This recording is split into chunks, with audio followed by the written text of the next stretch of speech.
আল্লাহ সুবহানাহু ওয়া তাআলার আদেশ এবং সাহাবীদের বুঝ উক্ত বিষয়ে তথ্য এবং তত্ত্ববহল আলোচনা করার চেষ্টা করব ইনশাআল্লাহ আজিজ।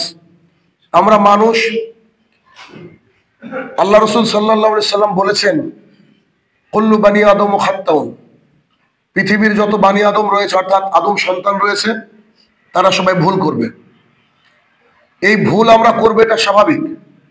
এই জন্য আল্লাহ সুবহানাহু ওয়া তাআলা সপ্তাহে একটা দিন রেখেছেন যাতে করে আমরা আমাদের বিগত দিনের এই যে 6 দিনের চলা, 6 দিনের যে ভুল, সেই ভুলগুলোর জন্য এখান থেকে আমরা গাইডলাইন পাই।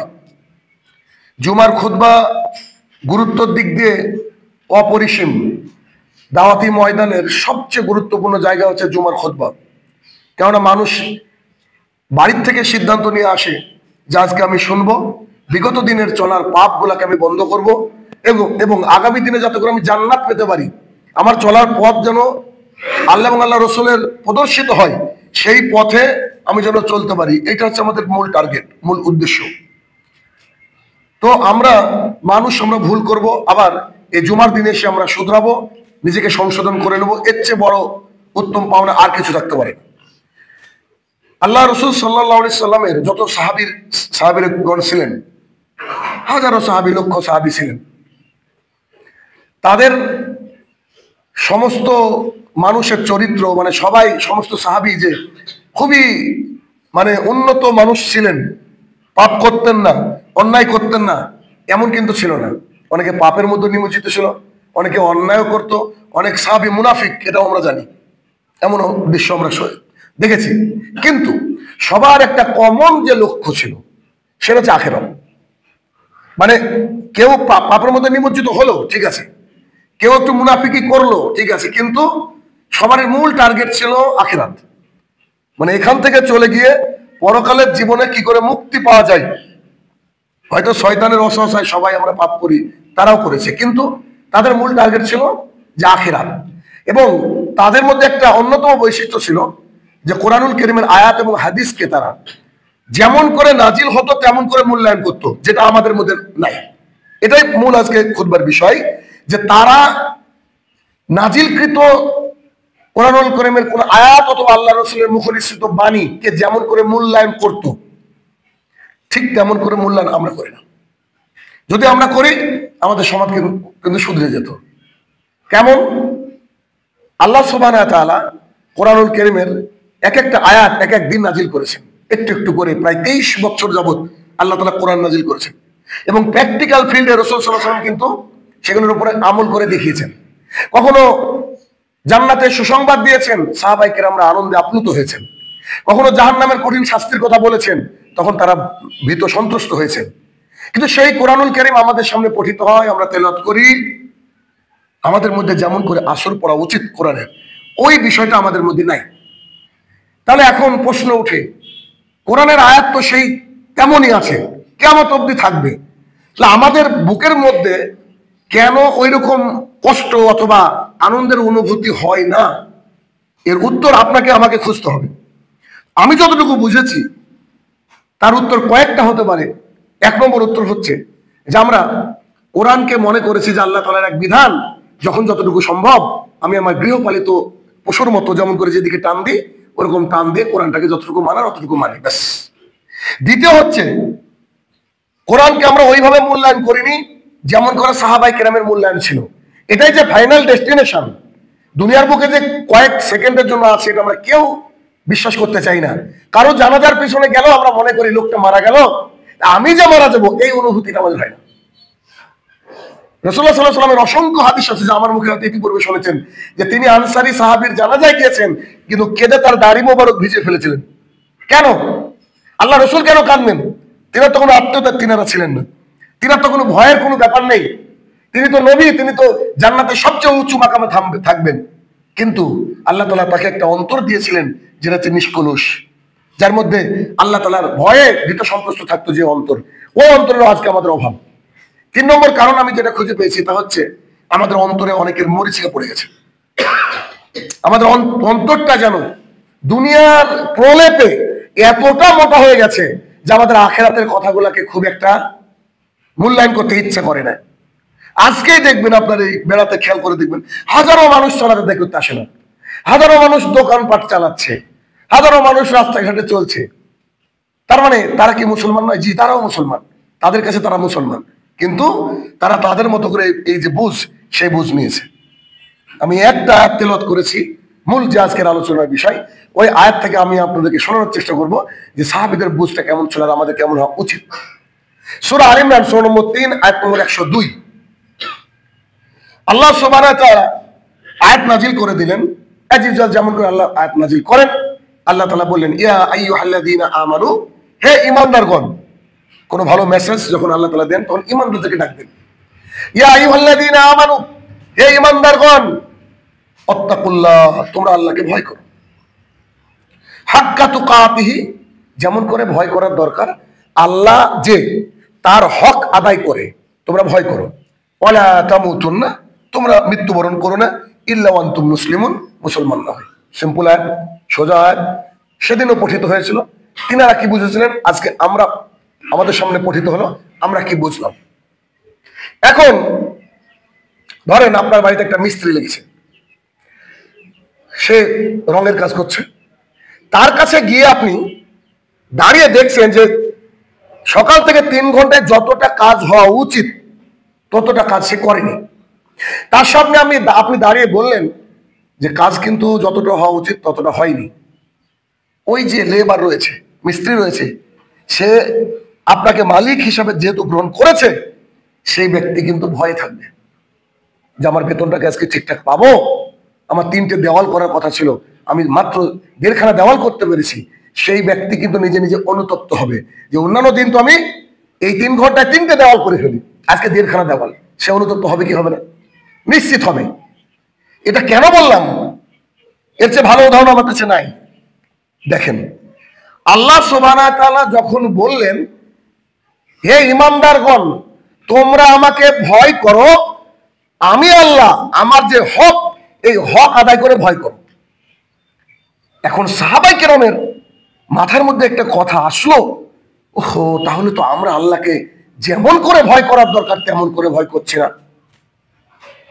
একটা অংশ আপনার জীবন পরিবর্তন করতে পারে। আমি কাদের কথা বলছি? সাহাবায়ে কেরামের কথা। আপনি কি কল্পনা করতে পারেন যে কোন সাহাবী তাহাজ্জুদ ছাড়া ছিল? কোন সাহাবী তাহাজ্জুদ পড়তো না এমন তো আমার মনে হয় না যে দৃষ্টান্ত থাকতে পারে, কারণ তাদের মেন টার্গেটে ছিল আখিরাতমুখী হওয়া। তাহলে প্রত্যেকটা সাহাবী তাহাজ্জুদ পড়তেন, হারামকে 100% ত্যাগ করতেন। সাময়িক স্বাভাবিক যে পাপ, এগুলোতে এমনি আল্লাহ ক্ষমা করে দেয়। সালাতের মধ্যে আমিন বললে আল্লাহ তাআলা পাপ ক্ষমা করে দেয়, পায়ে পা লাগালে আল্লাহ তাআলা পাপ ক্ষমা করে দেয়। পাপ ক্ষমার এগুলো অটোমেটিক্যালি মাধ্যম রয়েছে। সাহাবায়ে কেরাম এই আয়াতকে নিয়ে বুঝলেন যে আমরা হয়তো আল্লাহ তাআলার হক যেটা সেটা আদায় করতে পারছি না, তাই আল্লাহ আমাদের উপরে রাগান্বিত হয়ে এই আয়াত নাজিল করে দিয়েছেন। এবার সাহাবীরা কি করলো? সাঈদ ইবনে জুবাইর রাদিয়াল্লাহু তাআলা আনহু বলেন যে সাহাবায়ে কেরামের উপরে এই আয়াতটা এত ভারী পড়ে গেল, তারা রাত্রিবেলা যে তাহাজ্জুদ পড়তেন সেই তাহাজ্জুদকে এত লম্বা করে দিলেন, ফজর পর্যন্ত চলে গেল। তারা কান্নায় ভেঙে পড়লো। কেন? আমি আমার সন্তানের জন্য এত কিছু করলাম, তাকে আমি পড়ালাম, তাকে একটা চাকরি দিলাম, তাকে একটা বাড়ি করে দিলাম, তাকে একটা রোলস রয়েস কিনে দিলাম, তাকে কত কি কিনে দিলাম। শেষে একদিন এসে আমার ছেলে বলছে, আব্বু তুমি আমার জন্য কি করেছো বলেন তো, বাবার কি? ওই মুহূর্তে বাবার কেমন হবে? ঠিক তেমনই সাহাবায়ে কেরাম পাগল হয়ে গেলেন। তিনারা রাত্রিবেলা কেউ ঘুমালেন না। সাঈদ ইবনে জুবাইর রাদিয়াল্লাহু তাআলা বলছেন, এত বড় আয়াত, এত কঠিন হয়ে গেল তাদের উপর আয়াতটা। আরে আমরা আল্লাহ তাআলার যথাসাধ্য চেষ্টা করি, 5 ওয়াক্ত সালাত আদায় করি, দান সাদাকা করি, কথা বলার সময় হিসাব করে কথা বলি, কেউ যেন প্রতিবেশী কষ্ট না পায় তার জন্য প্রাণপণ চেষ্টা করি, রাতে 2-3 ঘন্টার মতো 2 ঘন্টার মতো 1.5 ঘন্টার মতো তাহাজ্জুদ পড়ি, তাও আল্লাহর মন পুতো করতে পারলাম না। নিশ্চয়ই আল্লাহ তাআলা আমাদের উপরে নারাজ, যে আমরা বোধহয় ঘুমানোর রাস্তা পাবো না, আমরা হয়তো আল্লাহর হক আদায় করতে পারছি না। এটা সাহাবীর বুঝ, সাহাবায়ে কেরামের বুঝ। আরেকটা উদাহরণ দিলে আপনি ভালো বুঝতে পারবেন। একজন ব্যক্তি 2019-20 সালে করোনার সময় অনেকগুলা টাকা একটা ব্রিফ কেসে নিয়েছেন, নিয়ে একজন ডাক্তারকে দিয়ে বলছেন, এট এনি কস্ট আপনি আমার বাবাকে বাঁচান। তখন ডাক্তার বলছেন যে আপনি শুধুমাত্র যে টাকাগুলো এনেছেন, এরকম যদি টাকার পাহাড় আমার সামনে হাজির করেন, তবুও অক্সিজেনের সিলিন্ডারের যে ঘাটতি এটা তো পাওয়া যাচ্ছে না, তো টাকা দিয়ে হবে কি? অক্সিজেন সিলিন্ডার আপনি এনে দেন, টাকা লাগবে না, আপনার বাবাকে আমরা দিচ্ছি, কিন্তু অক্সিজেন সিলিন্ডার পাওয়া যাচ্ছে না। সেই ডাক্তার শত চেষ্টা করে পায়নি, তার বাবাকে মৃত্যুর কোলে ঢলে পড়তে হয়েছে। এবার আপনি কল্পনা করেন, যাদের যতটুকু বয়স, কারো 30, কারো 25, কারো 40, কারো 70, এই যে এতদিনের একটা সময় চলা পৃথিবীর বুকে, আল্লাহ সুবহানাহু ওয়া তাআলা কখনো কোনোদিন কোনো বিধানে বলেননি যে তোমরা আমাকে 30 বছর পর 1 মাসের অক্সিজেনের বিল পেড করবা। আল্লাহ সুবহানাহু ওয়া তাআলা একদিন অক্সিজেনে কোনো ঘাটতি দেয়নি, যদিও হাজারো মানুষ আমরা ফজরে উপস্থিত হই না, হাজারো মানুষ আমরা সুদের সাথে যুক্ত, হাজারো মানুষ আমরা আল্লাহর নাফরমানিতে দিন রাত ব্যস্ত, তারপরে আল্লাহ সুবহানাহু ওয়া তাআলা স্পেশাল কোন পরিবারকে বলেননি যে এদের কাছে খাবারের ব্যবস্থা আমি করব না। তিনি অক্সিজেনের বিল চাননি। আল্লাহ সুবহানাহু ওয়া তাআলা কোরআনুল কারীমের মধ্যে বলছে তোমাদের বাবা মা উভয় অথবা একজন যদি বার্ধক্যে উপনীত হয়, বয়স্ক হয়ে যায়, তাদের সামনে উফ শব্দটুকু করো না। কেন? বাবা ইনকাম করে খাওয়িয়েছে, মা 9 মাস ধরে পেটে লালন পালন করেছে, 2 বছর দুধ পান করিয়েছে, ব্যাস এটার জন্য আল্লাহ তাআলা তাদের সাথে উফ শব্দটুকু করতে নিষেধ করলেন। আমার আল্লাহ সুবহানাহু ওয়া তাআলা আমাদের জন্য কি করেছেন? পৃথিবীর বুকে এমন কোন জীব নাই যার জন্য আল্লাহ সুবহানাহু ওয়া তাআলা রুজির ব্যবস্থা করেননি। আপনি আমি সুস্থ আছে, এমনও মানুষ আল্লাহর জমিনে আছে যাদের গলা দিয়ে খাবার ঢোকাতে হয়, এমনও মানুষ আছে যার দুটো পা আল্লাহ তাআলা দেননি, এমনও মানুষ আছে আল্লাহ সুবহানাহু ওয়া তাআলা চোখগুলো দেননি, চোখ দিয়েছেন কিন্তু দেখতে পায় না। তাহলে মা বাবার হক আদায় আমরা করতে পারবো না যতদিন আমরা তাদের উপরে যাই করি না কেন, যতই আমি সারা জীবনের ইনকাম যদি করে দিই, পিঠের চামড়া দিয়ে জুতো যদি তৈরি করে দিই, মা বাবার হক আদায় হবে না। তাহলে এবার বুঝেন তো, যে মা বাবাকে আল্লাহ তাআলা পৃথিবীর বুকে এনেছেন, সে আল্লাহ তাআলার হক কতটা। এরা সাহাবায়ে কেরাম এটা বুঝতে পেরেছিলেন যে আল্লাহ তাআলার হক আমরা আদায় করতে পারছি না, তাই তিনারা রাতের পর রাত কান্নায় ভেঙে পড়লেন। সাহাবীদের বেগতিক অবস্থা দেখলেন। সাঈদ ইবনে জুবাইর রাদিয়াল্লাহু আনহু বললেন, আমি রাসূলুল্লাহ সাল্লাল্লাহু আলাইহি ওয়াসাল্লামের কাছে গেলাম, গিয়ে বললাম আল্লাহ রাসূল সাল্লাল্লাহু আলাইহি ওয়াসাল্লাম, সাহাবীদের অবস্থা খুব খারাপ। কেন, কি হয়েছে? তো সেই যে আল্লাহ তাআলা এই আয়াত নাজিল করেছে, এটা সাহাবীদের খুব ভারী পড়ে গেছে। রাসূলুল্লাহ সাল্লাল্লাহু আলাইহি ওয়াসাল্লাম আয়াতটা পড়ার পরে তিনিও চিন্তা করে গেলেন, আরে তাই তো, যদি আপনি আমার যদি হক আদায় করতে সক্ষম হন, তাহলে আপনাকে তো নিশ্চয়ই আপনি আমাকে ডবল বোঝা চাপাবেন না, এটা স্বাভাবিক কথা। কিন্তু আল্লাহ তাআলা এই আয়াত কেন নাজিল করলো, কেন সাহাবাদের মাথার মধ্যে এটাই ওদের চিন্তা ছিল যে কেন আয়াত নাজিল করলো আল্লাহ তাআলা। তখন রাসূলুল্লাহ সাল্লাল্লাহু আলাইহি ওয়াসাল্লাম কিছু বললেন না, চুপ থাকলেন। আল্লাহ সুবহানাহু ওয়া তাআলা কত মহান, আল্লাহ সুবহানাহু ওয়া তাআলা যে কত বড় গাফুরুর রহিম, পরের অংশে বুঝতে পারবেন। আল্লাহ তাআলা দেখলেন আমার বান্দার কষ্ট হয়ে যাচ্ছে, তারা এই বুঝেছে, আচ্ছা ঠিক আছে, সূরা তাগাবুন সূরা নম্বর 64 আয়াত নম্বর 16 আল্লাহ সুবহানাহু ওয়া তাআলা আয়াত নাজিল করে দিলেন, ফাত্তাকুল্লাহা মাস্তাতাতু, হে আমার বান্দারা শোনো, তোমরা আমাকে ভয় করো, তোমরা আমার ইবাদত করো যতটুকু তোমাদের সাধ্যে কুলায়। সুবহানাল্লাহ, যতটুকু তোমাদের সাধ্যে কুলায়, এত ভয় করো, এত টেনশনের কি আছে? আমি আল্লাহ তাআলা আছি তো তোমাদের জন্য, এত চাপ নেওয়ার কিচ্ছু নেই, তোমার জন্য সহজ করে দিলাম। আল্লাহ তাআলা কখনো কিন্তু তাহাজ্জুদ পড়তে বলেননি, বলেছেন যে ইউ হ্যাভ টু, আপনাকে পড়তে হবে, ফরজ করেছেন। কিন্তু তাহাজ্জুদের মতো মাধ্যম নাই যে আল্লাহর নিকটবর্তী হওয়া যায়, এত সুন্দর মাধ্যম নাই। কিন্তু আল্লাহ তাআলা আপনাকে আমাকে প্রেশার করেনি। কেন? আমি বয়স হয়ে যেতে পারে, বয়সের ভারে না উঠতে পারি, আপনার আমার সমস্যা হতে পারে, ইত্যাদি ইত্যাদি নানান কিছু, কিন্তু আমরা এগুলাকে মূল্যায়ন করি না।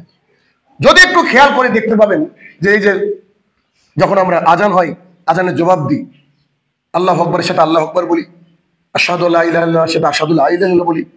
কখনো খেয়াল করে দেখেছেন কি যে আল্লাহু আকবার, আমি বলছি আল্লাহু আকবার, আল্লাহ বড়, আল্লাহ বড়, আর উনি বলছেন আমি সাক্ষ্য দিচ্ছি মুহাম্মদ সাল্লাল্লাহু আলাইহি ওয়াসাল্লাম আপনার প্রেরিত বান্দা ও রাসূল, আমরা তাই বলছি। এবার মুয়াজ্জিন বলছে হাইয়া আলাস সালাহ, এর মানে হচ্ছে মসজিদে এসো।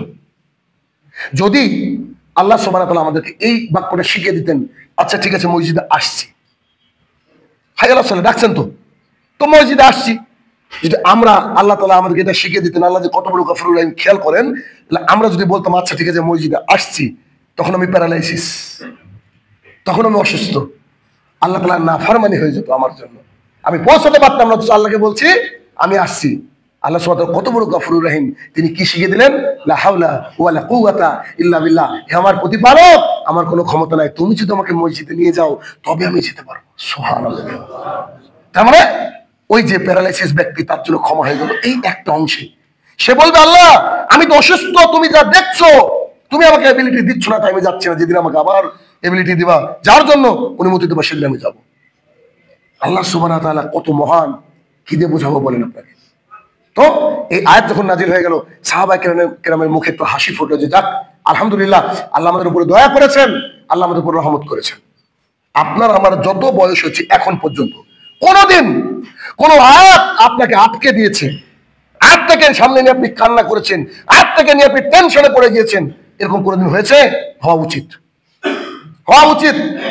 কোরআনকে যতবার পড়বেন ততবার এর মধ্যে এমন একটা মুজিজা আছে, সবকিছু নতুন। আমি প্রোগ্রাম করার জন্য যাচ্ছি, ফারাক্কা ব্যারেজের উপর দিয়ে যখন গাড়ি পার হচ্ছে, তখন আমি হঠাৎ করে একটা আয়াত চোখে পড়ে গেলাম, আমি কোনোদিন দেখি, আমি অবাক হয়ে গেলাম। আল্লাহ সুবহানাহু ওয়া তাআলা কোরআনুল কারীমের একটা আয়াতে বলছেন যে তোমরা মেঘমালা সৃষ্টি করো, ওখান থেকে পানি বের করে এনে তোমরা খাও, আমি আল্লাহ তো তোমাদেরকে পানির ব্যবস্থা করে দিয়েছি। বলতো যদি আমি আল্লাহ তাআলা তোমাদের এই পানির মধ্যে একটু লবণ মিশিয়ে দিই, মাথা শট হওয়ার মতো কথা। কল্পনা করতে পেরেছেন? একটু ভাবেন তো, আল্লাহ যদি বলতো মরিচ মিশিয়ে দিই, খাওয়া যায়। অনেকে ঝাল খেতে পারে, লবণ পৃথিবীর কেউ খেতে পারে? ইম্পসিবল। আল্লাহ তাআলার কতটা আনুগত্যশীল হওয়া আমাদের জন্য ফরজ। কারণ আল্লাহ তাআলা বলছে আমি যদি তোমাদেরকে তোমাদের পানির মধ্যে একটু লবণটা মিশিয়ে দিই, কি করবে সেদিন? আরেকটা আয়াত আল্লাহ সুবহানাহু ওয়া তাআলা বলছে যদি সকালবেলা একদিন উঠে দেখো তোমাদের টিউবওয়েল গুলোতে পানি নেই, ইদারাতে কুয়োগুলোতে পানি নেই, সব সমুদ্র সব শুকিয়ে গেছে, সেদিন তোমরা কি করবা? তাও আমরা আল্লাহ তাআলার আনুগত্যশীল হওয়া পছন্দ করি না। মুজাহিদ রহমতুল্লাহ আলাইহি, ইনি একজন তাবেঈ, তিনি বলছেন যে আমার উস্তাদ আব্দুল্লাহ ইবনে আব্বাস রাদিয়াল্লাহু তাআলা আনহু, ওনার উস্তাদ, তিনি বলছেন আব্দুল্লাহ ইবনে আব্বাস রাদিয়াল্লাহু তাআলা আনহু একদিন কাবার মধ্যে বসেছিলেন, হাতে তার লাঠি ছিল, হাতে তার লাঠি ছিল। এমত অবস্থায় আমাদেরকে নসিহত করছিলেন। উনি কিন্তু মুজাহিদ রহমতুল্লাহ আলাইহি, উনি একজন তাবেঈ। আর আব্দুল্লাহ ইবনে আব্বাস নিশ্চয়ই বুঝতে পেরেছেন, রাসূলের সাহাবী, আব্বাসের ছেলে আব্দুল্লাহ ইবনে আব্বাস রাদিয়াল্লাহু তাআলা। তো রাসূলুল্লাহ সাল্লাল্লাহু আলাইহি ওয়াসাল্লাম উনি মানুষকে নসিহত করতে গিয়ে বলছেন দেখেন আমি যতক্ষণ কথা বলেছি সব আল্লাহ রাসূলের কথা বলছি, আল্লাহর কথা বলেছি, আর যা দিয়েছি উদাহরণ এটা আমার, কারণ আপনাকে বোঝাতে হবে। তো তিনি বলছেন যে আমার উস্তাদ আব্দুল্লাহ ইবনে আব্বাস রাদিয়াল্লাহু তাআলাকে একদিন দেখলাম কাবার মধ্যে মানুষ যখন তোয়াফ করছিল, তো তিনি একটা লাঠি হাতে বসে আছেন। আমরা জড়ো হলাম তার কাছে। তিনি আমাদের সামনে কোরআনুল কারীমের এই আয়াতটাকে তেলাওয়াত করলেন, ইয়া আইয়ুহাল্লাযীনা আমানু তাকুল্লাহ, এই আয়াতটাকে তেলাওয়াত করলেন আমাদের সামনে। তেলাওয়াত করার পর বললেন আমি মুহাম্মদ সাল্লাল্লাহু আলাইহি সাল্লামকে বলতে শুনেছি। এই কাবার মধ্যে তিনি এই আয়াতকে তেলাওয়াত করলেন আমাদের সামনে। আল্লাহ রাসূল তেলাওয়াত করেছেন, তার সাহাবী তেলাওয়াত করলেন, তিনি একজন তাবেঈকে শোনাচ্ছেন। আল্লাহ সুবহানাহু ওয়া তাআলা এই আয়াতকে তেলাওয়াত করার পর রাসূলুল্লাহ সাল্লাল্লাহু আলাইহি ওয়াসাল্লাম বললেন শুনে রাখো দুনিয়াবাসী, আল্লাহ তাআলা যে জাহান্নাম তৈরি করে রেখেছে, তার মধ্যে যে জাক্কুমের ব্যবস্থা রেখেছে, এই জাক্কুমের একটা ফোঁটা যদি পৃথিবীর জমিনে পড়তো, গোটা পৃথিবী অনাবাদ হয়ে যেত। এটাকে আপনি রিলেট করবেন কি করে? এটা আপনার আমার মাথায় কি করে আসবে আমি তো হিসাব ধরতে পারি না। তার মানে যদি ওইটা মক্কার বুকে, ধরেন মক্কার বুকে কথা বলছে, মক্কার মধ্যে যদি একটা ফোঁটা জাক্কুমের পড়তো, তো বেড়াতে কোনো ফসল হতো না, গোটা পৃথিবীতে কোথাও ফসল হতো না। জাক্কুমের বিষটা কত কঠিন, অথচ আল্লাহ তাআলা কোরআনুল কারীমের মধ্যে বলছেন এই জাক্কুম হবে জাহান্নামীদের খাবার, গলাধক্ষ করার সময় না ভিতরে নামবে না বাইরে নামবে। এখন একটা জাক্কুমের ফল যদি এরকম সাইজ হয়, কথার কথা, তাহলে তাতে গলা কতটা রস থাকতে পারে? এটা কমলা লেবুর উপরে আপনি ডিপেন্ড করে আপনি দেখেন কত রস থাকতে পারে।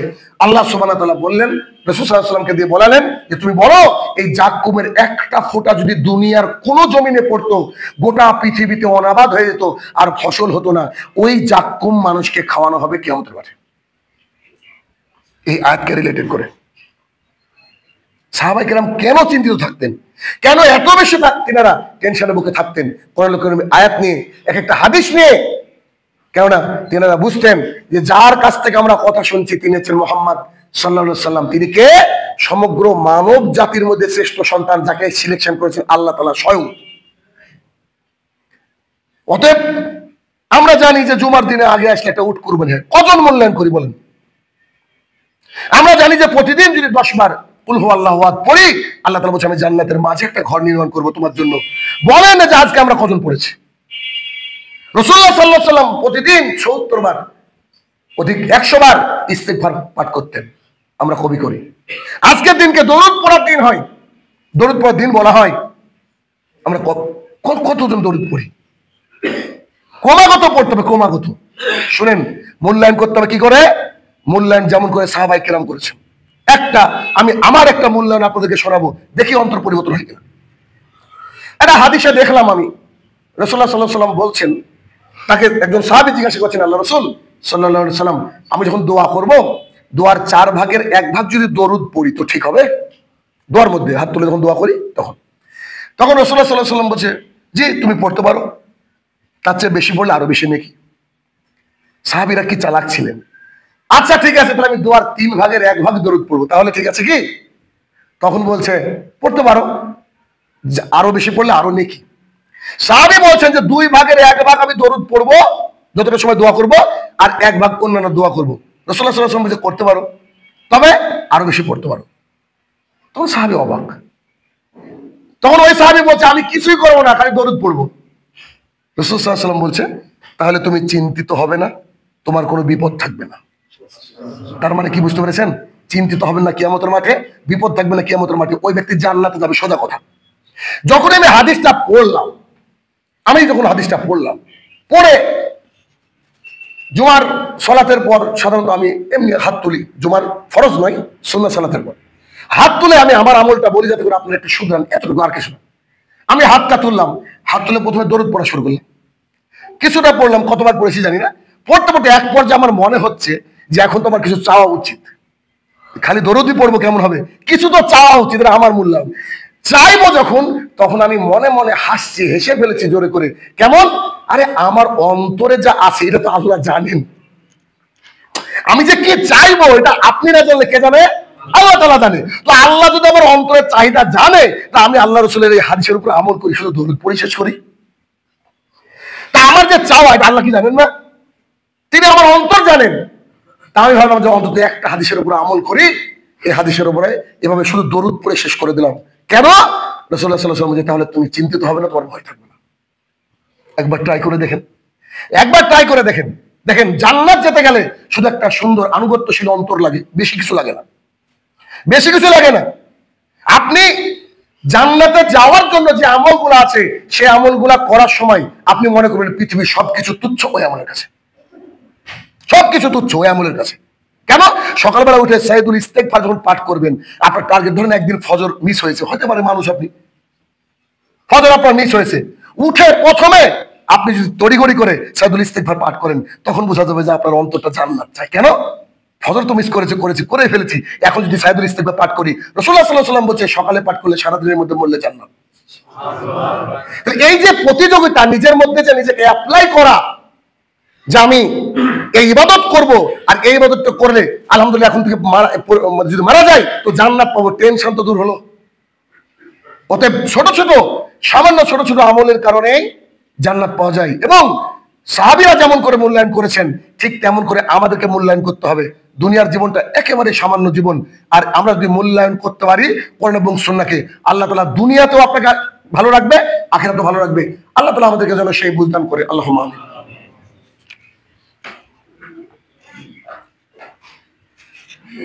আলহামদুলিল্লাহ ওয়াহদা ওয়াসসালাতু ওয়াসসালামু আলা মান লা নাবিয়্যা বা'দা, আম্মা বা'দ। দেখেন, আমরা যারা উপস্থিত রয়েছি, কারোর জানাজায় যায়নি এমন লোক এখানে নাই, কারণ না কারো জানাজায় গিয়েছে। এটা কনফার্ম যে সেখান থেকে ফেরা যায় না, এটা কনফার্ম। অনেক মানুষকে আমরা মারা যেতে দেখেছি, তার ঠোঁটটা নড়ছে মারা যাওয়ার আগে, তার সন্তান-সন্ততি কখন আনারের রস খিলাচ্ছেন, আরো কি খিলাচ্ছেন চেষ্টা করে, আসলে না। তিনি হয়তো বলতে চান যে আমাকে সময় দেওয়া হোক, আমি একটু দান সাদাকা করবো, আমাকে সময় দেওয়া হোক, আমি একটু ইবাদত করব, আমাকে সময় দেওয়া হোক, আমি একটু সুস্থতা নিয়ে আল্লাহর দুনিয়াতে বেঁচে থাকবো। কিন্তু আল্লাহ সুবহানাহু ওয়া তাআলা তোয়াক্কা করেন না। মালাকুল মউতকে যেভাবে অর্ডার দেওয়া আছে, একেবারে ওই অর্ডার আপনি মানলেন। আমি মনে করি, আমার ব্যক্তিগত ধারণা একটা, যে আল্লাহ তাআলা সিলেকশন করেছেন মুহাম্মদ সাল্লাল্লাহু আলাইহি ওয়াসাল্লামকে, পৃথিবীর শ্রেষ্ঠ মানুষ। ফেরেশতাদের যিনি সর্দার জিবরাইল, তাকে দিয়ে কোরআন পাঠাচ্ছেন। রাসূল সাল্লাল্লাহু আলাইহি ওয়াসাল্লাম কি একবার ভাবেন তো, সেই রাসূল যদি কোনো কথা বলেন, সেই কথা যদি আমরা না আমলে নিই, আমার মনে হয় না যে আল্লাহর কাছে আমরা ভালো মার্ক নিয়ে পাশ করব। কেন? আপনাকে আল্লাহ তাআলা কোরআনে বাকারা শেষে বলে দিয়েছেন, তোমাকে আমি মাত্রা অতিরিক্ত বোঝা চাপাইনি, ব্যাস। আপনাকে মাত্রা অতিরিক্ত বোঝা আল্লাহ সত্যিই চাপাননি। বললাম না যে তাহাজ্জুদ আল্লাহ তাআলা কখনো পড়তে বলেনি, যে ফরজ করে দেননি। 5 ওয়াক্ত সালাত আদায় করতে কোনো অসুবিধা হয় না, কিন্তু তাও আমরা 5 ওয়াক্ত সালাতে আসি না। আমি মনে করি যে কোনো হাদিস যখন আমরা শুনি, শোনার পরে যদি ওইটাকে না মানি, আল্লাহর কসম করে বলছি, মনে হয় যে সরাসরি মুহাম্মদ সাল্লাল্লাহু আলাইহি ওয়াসাল্লাম অপমান করলাম। আমার মনে হয়, জানি না আপনাদের কি মনে হয়। কেন, কি কারণে? ছোট্ট একটা ঘটনা বলবো, তাহলে বুঝতে পারবেন। হালিমা নাম শুনেছি, হালিমাতুস সাদিয়া। তিনি বলছেন যে আমরা একটা কাফেলা নিয়ে, আমার সদ্যজাত সন্তান হয়েছে, তাকে নিয়ে চললাম মক্কার বুকে। কেননা সে জামানা একটা সিস্টেম ছিল যে যে জন্ম দিয়েছে সে দুধ পান করায় না, অন্য কাউকে দিয়ে দেয়, সে দুধ পান করে, তার বিনিময়ে কিছু টাকা পায়। হালিমাতুস সাদিয়া বলছে, আমি একটা সাদা মাদি গাধার উপরে চলেছিলাম, একটা উট ছিল আমার স্বামীর সাথে, আর পুরো একটা কাফেলা নিয়ে যাচ্ছিলাম। যেতে যেতে এমন পরিস্থিতি যে আমি বারবার পেছনে পড়ে যাচ্ছিলাম। তো আমার সামনের লোকগুলা ওরা বিরক্তি প্রকাশ করলো, কেন সবারই বাহন ওকে, তারা আগে যাচ্ছে আর এই মেয়েটার জন্য খালি দেরি হয়ে যাচ্ছে। তো তারা একটু আমাকে তিরস্কার করলো, এই করলো সেই করলো। আমরা যখন মক্কায় পৌঁছালাম, মক্কায় পৌঁছানোর পরে সবাই চলে গেল সন্তান নিতে। এবার আমি রাত্রিবেলা ভাবলাম কালকে সকালে সন্তান নিতে যাব, যদি আল্লাহ তাআলা নসিবে লিখে রাখে তো হবে। সে রাত্রিবেলায় বৃষ্টি হয়েছিল না, অবস্থা খুব খারাপ ছিল। আমি আমার স্বামীকে বললাম যে আমার কলিজার টুকরা বাচ্চা দুধ খাওয়ার জন্য ছটপট করছে, তুমি একটু ঘোড়ার উটের দুধটা দহন করে নিয়ে আসো না। আমার স্বামী গেলেন, কিন্তু উটের দুধ ছিল না, আমার বুকেও তেমন দুধ ছিল না। ছেলেটা এত কেঁদেছে, এরকম কান্না আমি আর দেখিনি। হালিমার সন্তানের কথা বলা হচ্ছে।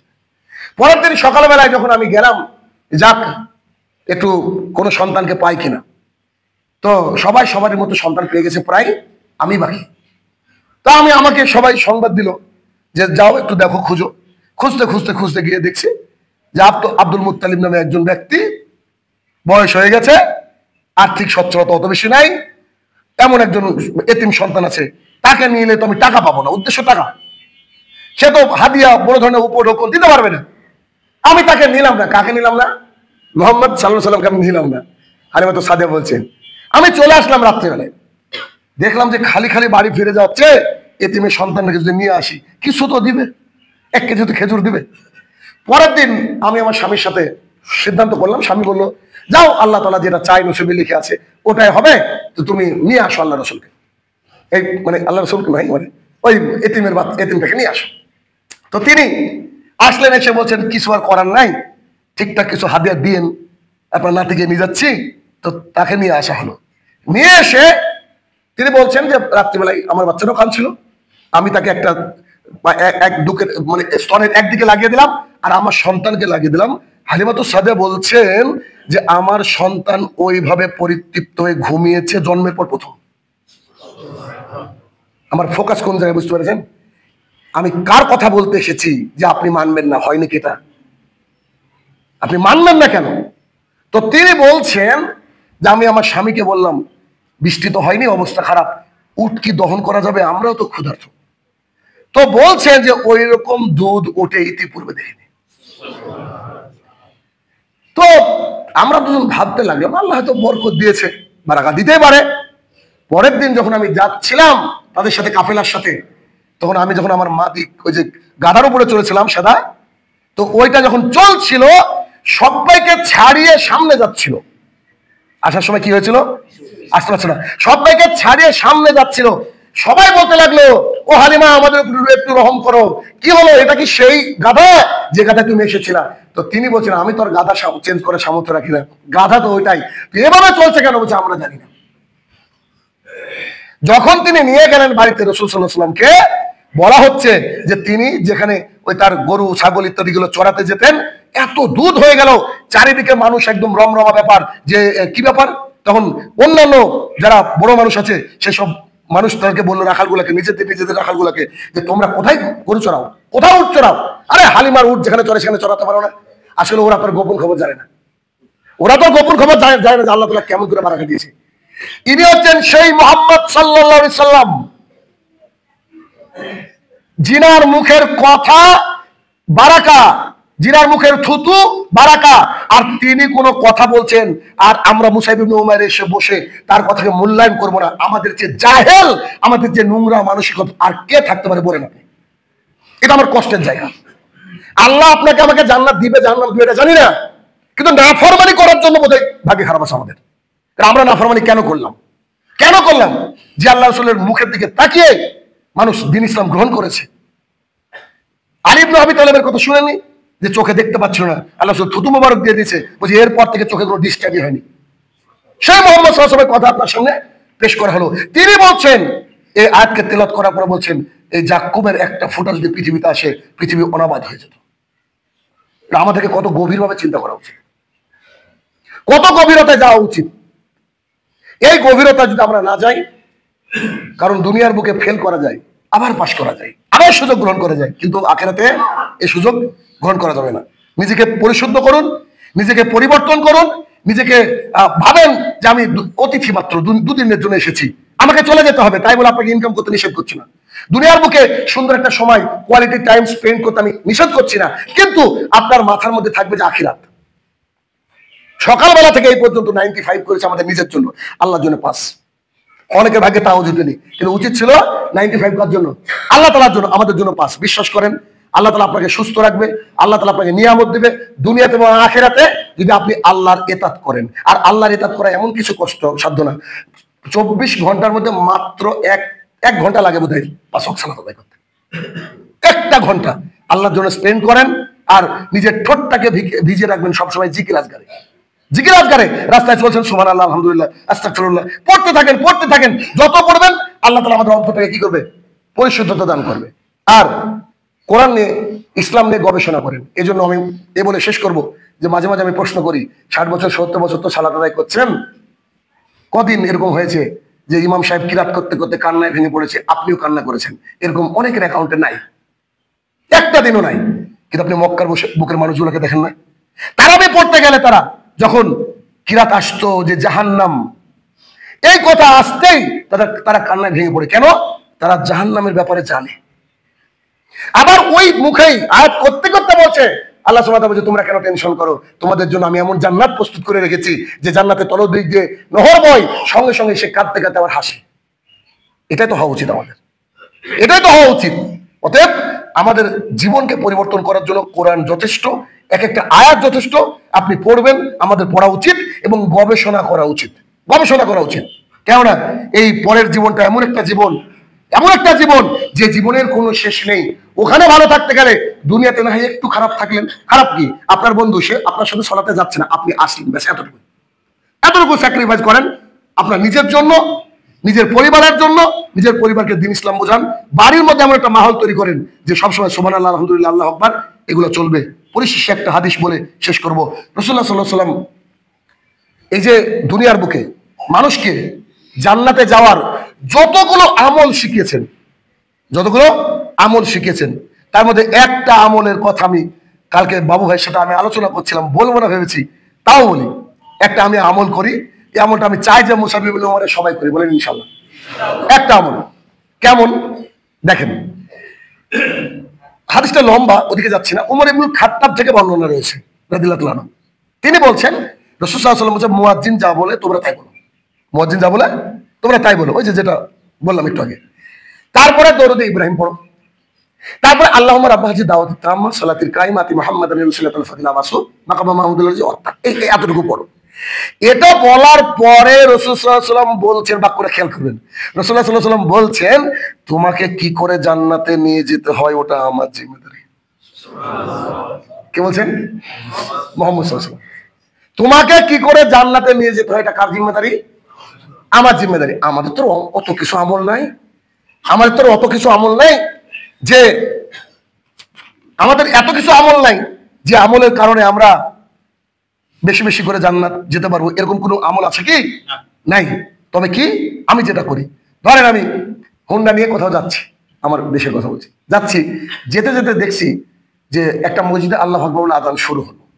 আমি আমার কথা বলছি, আল্লাহ আমাকে ক্ষমা করুক, যাতে করে আমার ভাইরাও একসাথে জান্নাতে, আমার টার্গেট আর কিচ্ছু না। তো করি কি, যে হোন্ডাটাকে থামিয়ে দিলাম, একটা আজান পড়তে কতটুকু সময় লাগে? 2.5 থেকে 3 মিনিট হাইস্ট, খুব লম্বা দিলেও 3 মিনিট। 3টা মিনিট আমি ওখানে দাঁড়ালাম। দাঁড়ানোর সাথে সাথে এখন আমি আজানের জবাবটা দিচ্ছি। জবাবটা দেওয়ার পরে ঘন্টা স্টার্ট করে যাচ্ছি, তো তখন আমাকে নিজেকে মনে হয় তো জান্নাতের সার্টিফিকেট পেয়ে গেলাম। আমার নিজেকে মনে হয় কেন? কারণ আল্লাহ রসুল ওই পবিত্র জবান দিয়ে যে কথা বলেছেন ওই কথার বাইরে হবে না, এটা নিশ্চিত থাকেন। এমনও হয়েছে আমার জীবনে যে আমি বাথরুমে ঢুকেছি, মাইকে দেখবেন আজান ধরে একটা আগে একটা ফু দেয়, তাই না? এরকম করে একটা আওয়াজ করে আর কি। আমি বাথরুম থেকে দ্রুত বেরিয়ে এসেছি, কেন? আমাকে আজানের জবাব দিতে হবে। এটা যে কত মজার। আপনার এখানে এসেছি, আমি তো অনেক পরে উঠতে পারি। ফজরে প্রথম কাজ হচ্ছে আমার, এমন সময় অ্যালার্ম দেওয়া থাকে, অন্তত পক্ষে একটা মসজিদের আজানের জবাব দিই, তারপরে আমি দিন শুরু করি। কারণ আমার টার্গেটটা হচ্ছে অন্য জায়গায়। আমি তো আমল দিয়ে যেতে পারবো না, আমি তো পাপী মানুষ, আমি তো অত ভালো আমল করতে পারি না আল্লাহর জন্য, আমার নিজের জন্য করতে পারি না। তা আমি কি করি? আল্লাহ রসুলের কথাগুলোকে ওইভাবে মূল্যায়ন করি যেমন করে আল্লাহ রসুল বলেছেন। সাপোজ ধরেন রাসূল সাল্লাল্লাহু আলাইহি ওয়াসাল্লাম বলেছেন যে তুমি যদি মসজিদে প্রথম আসো উট কুরবানি হবে, আমরা অনেকেই এটাকে ওইভাবে মূল্যায়ন করি কি বলেন তো? বেড়ার কজন মানুষের সামর্থ্য আছে যে ঈদে একটা উট কুরবানি দেয়? গোটা বেড়া মিলে হয়তো 10 জন, বা তাও হবে কিনা সন্ধ্যা। একটা উটের কত দাম?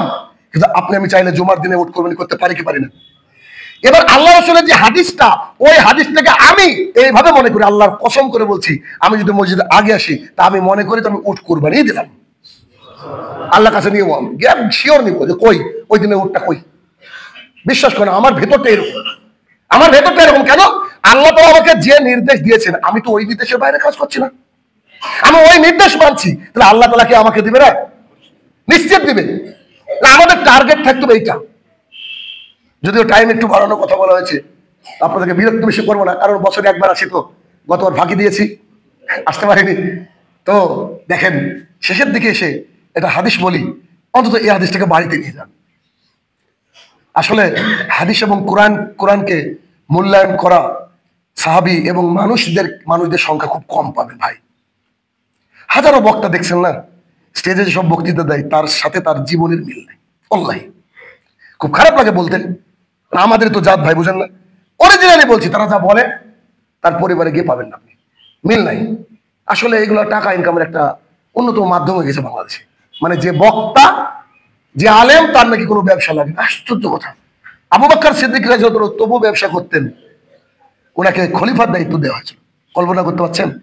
একটা হাদিস, কিতাবুল হুদুদ, বুখারীর হাদিস, বলবো না ভেবেছিলাম, তাও বলি হাদিসটা সুন্দর হাদিস। দেখেন রাসূলুল্লাহ সাল্লাল্লাহু আলাইহি ওয়াসাল্লামকে কি করে ভালোবাসতে হবে আর কি করে মূল্যায়ন করে তার রাস্তায় চলতে হবে। আল্লাহ রসুল যদি বলে যে এই দিকে যেতে হবে তোমাকে, এই দিকে, কি করে বুঝাবো আপনাকে? এটিএম মেশিন বুঝাতে, এটিএম মেশিনে যখন আমি টাকা তুলতে যাই ইন্ডিয়াতে, 2টা মেশিন আছে, আল্লাহর কসম করে আমি ডান হাতে তুলি, ডান হাতে ঢোকাই, ডান দিকে। বুঝলেন না কথাটা? আমি আমার স্টুডেন্টকে যখন পড়া ধরি, আমি রাইট তুমি বলো। তো অনেক ছাত্র বলে যে কি ব্যাপার, আপনি কোনোদিন আমাদেরকে ধরলেন এদিক থেকে, আমি তোদেরকে কি দিয়ে বোঝাবো? আমি আসলে এটা তো একটা এতাত, আল্লাহ এবং আল্লাহ রসুলকে ভালোবাসার একটা দৃষ্টান্ত। মানে এতেও তো আমি আল্লাহর কাছে গিয়ে বেনিফিট পাবো না। আল্লাহ তোমার জন্য, তুমি বলেছো, তোমার রসুল বলেছে ডান দিক থেকে যেগুলো কাজ শুরু করো, আমি ডান দিকে পড়া ধরেছি, কিছু তো দিবে আল্লাহ তাআলা, এটা আমার যেন মনে হয়। তো একজন সাহাবী জানা হচ্ছে আব্দুল্লাহ, তাকে ডাকা হতো গাধা বলে। কি বলে? খেমার গাধা বলে। কেন গাধা বলে দেখা তো বলছি, উমর ইবনে খাত্তাব রাদিয়াল্লাহু আনহু বলছেন যে রসুলের একজন ব্যক্তি ছিল, সাহাবী ছিল, তো ও হচ্ছে মদ পান করতো প্রচুর, মানে মাতাল, ফুল মাতাল, মদ পান করতো। মদ পান করে আল্লাহ রসুলের সামনে আনে, ওকে 80 বা 40 বেত মারা হয়। প্রায় করতে থাকে, ও ভুলে যায়। আবার একদিন ওরকম করে আবার মদ পান করে রেখেছে, রাসূল সাল্লাল্লাহু আলাইহি ওয়াসাল্লাম নির্দেশ দিয়েছে ওকে মারার জন্য, তো ওকে মেরেছে। যখন মারছে তখন উমর ইবনে খাত্তাবের খুব রাগ হয়েছে, একটু বলছে তোমার বিবেক নাই, মাঝে মাঝে এইভাবে মার খাও, হ্যাঁ, আবার তুমি আল্লাহ রসুলের কাছে আসো, তোমার প্রতি আল্লাহ লানত। সঙ্গে সঙ্গে মুহাম্মদ সাল্লাল্লাহু আলাইহি ওয়াসাল্লাম বলছে, উমর, যে আল্লাহ রসুল, খবরদার তার উপরে আল্লাহ লানত দিও না। একজন মাতালের ব্যাপারে আল্লাহ রসুল বলছেন, খবরদার তুমি কি করো না, লানত দিও না, খবরদার তার উপরে লানত দিও না। উমর ইবনে খাত্তাব অবাক, একজন মাতাল, একজন মুজরিম, অপরাধী, বিশাল বড় অপরাধ করেছে, সে মদ পান করেছে, আর তার উপর আমি লানত করলাম, আর আল্লাহ রসুল দিও না মানে কেমন? তোমার যে ও আমাকে হাসায়, তো মাঝে মাঝে আমার যখন মনটা খারাপ থাকে ও আমাকে হাসায়, খবরদার তুমি এটা করো না। রাসূলুল্লাহ সাল্লাল্লাহু আলাইহি ওয়াসাল্লাম তখন তাকে বলছে, কি করে হাসায় জানবা? তো কি করে? তুমি যে শোনো, রাস্তা দিয়ে যখন মানুষ দেখবেন, আপনাদের এখানেও আছে, চিৎকার দিয়ে বলে না যে খাঁটি মধু খাঁটি ঘি নেন, এরকম করে। তো যখন মক্কা মদিনার অলিতে গলিতে যেখানে থাকতেন, অলিতে গলিতে যখন ওই খাঁটি ঘি খাঁটি মধু বলে মানুষ চিৎকার দিত, উনি নিতেন আল্লাহ রাসূলের জন্য হাদিয়া, ওই মাতালটা হাদিয়াটা নিতেন। হাদিয়াটা নেওয়ার পরে আল্লাহ রাসূলকে গিয়ে বলতেন, এরকম খাঁটি মধু খাঁটি ঘি খান। হাদিয়া পেতে ভাই সবাই ভালোবাসে, স্বাভাবিক। রাসূল সাল্লাল্লাহু আলাইহি ওয়াসাল্লাম ওকে দোয়া দিতেন। কিছুক্ষণ পর বসে আছে, যার কাছ থেকে নিয়েছে তাকে টাকা দেয়নি। ওমর ইবনে খাত্তাবকে বলছে যে কি লোক দেখো, ওই লোক বুঝায় কে কে কে কে নিয়েছিলেন ঘি মধু? আমি। কেন, কি হলো? তো টাকা দাও। আমার কাছে তো টাকা নেই। তখন সেই ব্যক্তি আল্লাহ রাসূলকে বলছে, দেন টাকা। তা আল্লাহ রাসূল তখন হাসতেন, আচ্ছা বাবা তুই যদি পারবি না আমাকে হাদিয়া দিতে, তুই দিলি কেন? হাদিয়া দরকার নাই, তুই আবার আমাকে দে টাকা, এটা হাদিয়া দিয়ে কেউ টাকা নেই। ওই লোক যে বিক্রি করেছে তো নাছরবান্দা, তার ব্যবসা। তখন এই ব্যক্তি যে কথা বলেছিল ওমর ইবনে খাত্তাব রাদিয়াল্লাহু আনহু, চোখটা ছলছল হয়ে গেছিল। এই ব্যক্তি তখন বলেছিল যে আমার অন্তর চাই আমার রাসূল সাল্লাল্লাহু আলাইহি ওয়াসাল্লামকে আমি খুব দামি খাঁটি খাঁটি ভালো ভালো জিনিসগুলো খাওয়াই, আমার কেনার সামর্থ্য নাই, কিন্তু আমি চাই যে আমার রাসূল একটু ভালো খাঁটি জিনিস খান, তাই আমি এই কাজ করি, আপনি আমাকে খারাপ ভাবেন না। সুবহানাল্লাহ। কল্পনা করতে পেরেছেন আমি আপনাকে কত ভালোবাসি, যে আমার কেনার সামর্থ্য নেই, তাও বাকি করে হলো আমার রাসূলের মুখে একটু হাসি দেখতে চাই, তার খাবারটা একটু খাক, আমি এনজয় করি, সেটাকে আমার খুব ভালো লাগে, এই জন্য আমি করি। এটাকে আমি খুব বেশি অপরাধ করছি? ওমর ইবনে খাত্তাব তার জন্য দোয়া করতে লাগলেন। আরে আমরাই তো আল্লাহ রাসূলকে ভালোবাসতে পারিনি, এই জন্য মাতাল। সে মাতাল, ঠিক আছে, তার একটা ব্যাড হ্যাবিট আছে, মানুষের তো ব্যাড হ্যাবিট থাকেই। সে একজন মাতাল, সে আল্লাহ রাসূলকে এত ভালোবাসেন যে ভালোবাসার ফলস্বরূপ সে নিজের জন্য যা কিনতে পারেন না, আল্লাহ রাসূলের জন্য তাই নিয়ে এসে, টাকা যাই হোক না কেন, ওটা যাই হোক না কেন, আল্লাহ রাসূল যে কোনো ভাবে পেড করে দিবেন। কিন্তু তার যে ভালোবাসা, এই ভালোবাসার বহিঃপ্রকাশ দেখেন, কাউকে হাদিয়া দিতে গেলে তো আর্থিক সচ্ছলতা লাগে। ভালোবাসার বহিঃপ্রকাশ যদি আপনি করতে চান, তাহলে কি লাগবে? অর্থ লাগবে। অর্থ আমার নাই, আমার মনে হয় যে তাকে আমি কিছু দিই, তখন আমি কি করব? এই যে একটা বড় দৃষ্টান্ত, যে একজন মাতাল পর্যন্ত আল্লাহ রাসূল সাল্লাল্লাহু আলাইহি ওয়াসাল্লামকে কত ভালোবাসতো, এখানে একজনও মাতাল নাই, আছে একজনও নাই। এবার বুঝেন, ওইখান থেকে শিক্ষা নেন হাদিস থেকে, যে আমাদের কেমন করে রাসূল সাল্লাল্লাহু আলাইহি ওয়াসাল্লামকে ভালোবাসা উচিত, কেমন করে তার কথাকে মূল্যায়ন করা উচিত, যে শোনার সাথে সাথে এইটা ফাইনাল, আর কোনো কথা হবে না, ব্যস্ত হয়ে শেষ। আল্লাহ রাসূল যা বলেছেন একেবারে অন্ধ মুকাল্লিদ বলেন না, মুকাল্লিদ কার হতে হবে? মুহাম্মদ সাল্লাল্লাহু আলাইহি ওয়াসাল্লাম, পৃথিবীর আর কারণ না। আল্লাহ রাসূল বলেছেন মানে ওই বিষয়ের কোনো কথা হবে না, ওই বিষয়ে কোনো কথা হবে না। এজন্য শুধু নিজে না, পরিবারকে শুধরাবেন, পরিবারের সাথেও এভাবে চেষ্টা করবেন। কেননা এমন এমন কিছু হাদিস রাসূল সাল্লাল্লাহু আলাইহি ওয়াসাল্লামের আছে, যে হাদিসগুলো মানুষের অন্তর পরিবর্তন করে। এমন কিছু আয়াত রয়েছে, যে আয়াতগুলো মানুষের অন্তর পরিবর্তন করে। আর এই অন্তর পরিবর্তন যেন আমাদের নিষ্কলুষ ভাবে হয়, এবার পিওর হয়, খাঁটি হয়, এগুলো চেষ্টা করতে হবে। কেননা দুনিয়ার বুকে কাউকে ফাঁকি দিলেও হয়তো সে ব্যক্তি নাও ধরতে পারে যতদিন বেঁচে আছেন, কিন্তু আল্লাহ তাআলাকে ফাঁকি দিলে তিনি নিশ্চিত ধরে নেবেন। অতএব শেষের নসিহত হচ্ছে এই, অন্ততপক্ষে প্রতিদিন সকালবেলায় জুমার দিন হোক বা অন্যান্য দিন হোক, প্রথম কাজ হচ্ছে ফজরের পরে আপনি সাইদুল ইস্তেগফার পাঠ করবেন। আশা করছি সবার মুখস্থ আছে। তিনটা দিন ইউজ করলে পড়লে মুখস্থ হয়ে যাবে। 2, অন্ততপক্ষে 10 বার সূরা ইখলাস পাঠ করবেন। 3, চায়ের দোকানে থাকেন, বাজারে থাকেন, ব্যবসায় থাকেন, যেখানে থাকেন না কেন, যখনই দেখবেন আজান হচ্ছে, আপনি আপনার বন্ধুদের ভিড় থেকে চলে আসেন। আর নাহলে আমার মতো করেন, আমি লোকের সাথে কথা বলে উত্তর দিই, শেষে বলি দেখো জান্নাতের সার্টিফিকেট নিলাম, তোমরা কি করো? তখন বলে যে তো বলেননি। আমি বলবো না, এটা একটা শিক্ষা, ওই যে ভুলের মধ্যে দেখতে শিক্ষা হয়, বলে আবার ওইটা। এই কাজ করবেন। 4, মানুষের সাথে সদা ভালো ব্যবহার করবেন, যতটুকু পারবেন আপনি। হতে পারে আপনার কর্মচারী, হতে পারে মা বাবা, হতে পারে আপনার বাড়ির পরিচারিকা, হতে পারে যে কেউ, কারণ রাসূল সাল্লাল্লাহু আলাইহি ওয়াসাল্লাম ভালো ব্যবহার করতে বলেছেন। আমি চেষ্টা করব ভালো ব্যবহার করার। এই কাজগুলো যদি আমরা করি, তো নিশ্চিত আমরা আল্লাহ সুবহানাহু ওয়া তাআলা এবং মুহাম্মদ সাল্লাল্লাহু আলাইহি ওয়াসাল্লাম ভালোবাসা পাবো, এবং অন্ততপক্ষে ওই সাহাবীর মতো বলতে পারবো যে রাসূল সাল্লাল্লাহু আলাইহি ওয়াসাল্লামকে এসে বলছে কিয়ামত কবে হবে? কিয়ামত কবে হবে মানে কিয়ামতের জন্য প্রস্তুতি কি? কোনো প্রস্তুতি নাই। কোনো প্রস্তুতি নাই মানে কেন জিজ্ঞাসা করছো? তো কি তুমি বলো তোমার প্রস্তুতি কি? বলছে আমি আল্লাহ রাসূলকে ভালোবাসি। রাসূল সাল্লাল্লাহু আলাইহি ওয়াসাল্লাম বলছেন তুমি যাকে ভালোবাসো তার সাথে থাকবা, আর কি লাগে? এই জন্য খবরদার, আপনার যে ফ্রেন্ড সার্কেল হবে, বন্ধু সার্কেল, বলবো আরেকটা কথা বলি, আপনার যে ফ্রেন্ড সার্কেল হবে, এই ফ্রেন্ড সার্কেলকে একটু দিনদার বানিয়ে, দিনদার। হাদিসটা কত মজার দেখেন, রাসূলুল্লাহ সাল্লাল্লাহু আলাইহি ওয়াসাল্লাম বলছেন একসাথে 4 জন বন্ধু 5 জন বন্ধু, হাদিসে 4-5 উল্লেখ নেই, বোঝানোর জন্য বলছি। 4-5 জন বন্ধু দেখবেন পৃথিবীর বুকে এমন হয় না যে ও সিনেমা দেখতে যাচ্ছে 4 জন, জালসা শুনতে যাচ্ছে মাহফিলে 4 জন, নামাজ পড়তে গিয়ে 4 জন, স্কুলে যাচ্ছে, হয় কি হয় না? এরকম কিছু জিগরি দোস্ত থাকে আর কি। তো রাসূল সাল্লাল্লাহু আলাইহি ওয়াসাল্লাম বলছে কিয়ামতের মাঠে আল্লাহ সুবহানাহু ওয়া তাআলা তাদের গ্রুপের মধ্য থেকে 3 জনকে জান্নাতে পাঠিয়েছে, 2 জনকে জাহান্নামে পাঠিয়েছে। আবার বলছি 3 জন 2 জন হাদিসে নাই, বোঝানোর জন্য বলছি যে তাদের বন্ধুর কিছু অংশকে জাহান্নামে আর কিছু অংশ জান্নাতে। তো জান্নাতে যারা গিয়েছে, গিয়ে দেখছে যে ওর বন্ধুর মধ্যে 2 জন নাই, আব্দুল রহমান নাই। তখন তারা বলছে কি ব্যাপার, আমাদের ওই বন্ধুগুলা কই? তো বলছে এরা তো মনে জাহান্নামে গেছে। তখন উঠে চলে আসবে জান্নাত থেকে, এসে আল্লাহকে বলবে হে আমার প্রতিপালক, জি বলো। বলছে আমাদের আর 2 বন্ধু কই? না ওরা ওদের আমল যা করেছে জাহান্নামে গেছে, অসুবিধা কি? রাসূল সাল্লাল্লাহু আলাইহি ওয়াসাল্লাম বলছে যে আল্লাহ তাআলার সাথে এমন ঝগড়া লাগাবে, এই জান্নাতে যাওয়া বন্ধুরা বলবে যদি জান্নাতে দিতে চান ওই বন্ধুগুলাকে সাথে দিয়ে দেন, কারণ দুনিয়ার বুকে সালাত আদায় করেছি, সিয়াম পালন করছি একসাথে, একটু না এদিক ওদিক হয়েছে, ওদেরকে ছাড়া আমরা জান্নাতে থাকবো না।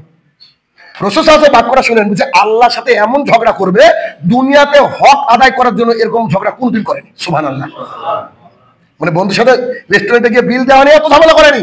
আল্লাহ তাআলা কেমন নাছর বন্ধ হয়ে যাবে, আমরা জান্নাতে যাবো না, জান্নাত দেবো না, আল্লাহ তাআলাকে বলবে।